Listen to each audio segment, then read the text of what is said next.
Saya nama Muhammad Anwar daripada Padang Serai. Okey, ini suara aerobik saya tahun 1999 ni kalau tak silap.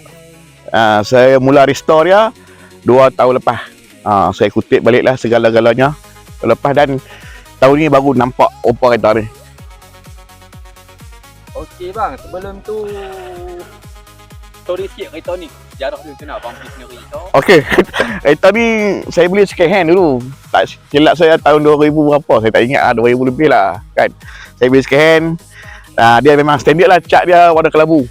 Okey, saya beli masa tu hutang bank lagi lah. Bulanan bayar bulan-bulan. Okey, dari muka depan, bonet kita gunakan bonet carbon fiber. Lepas tu kita pakai enjin GSR 4G63. Bolt-on turbo. Bolt-on turbo, turbo T205 dengan intercooler sat.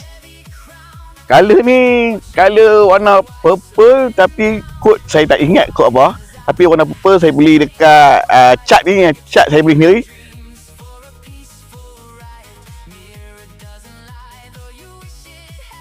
Jadi ni saiz 17 10 JJ. Tayar macam biasa kita pakai tayar saiz 205 45 17.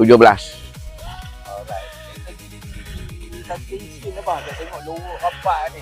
Suspension kita gunakan apa? Adjustable. So tak sangkut lah dah. Memang tak sangkut. Kita boleh adjust dia.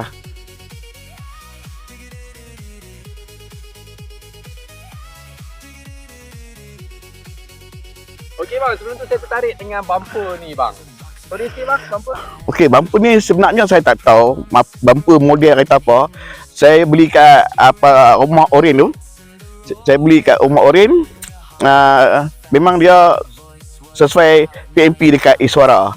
Tapi saya tak pastilah jenis dan model bumper ni.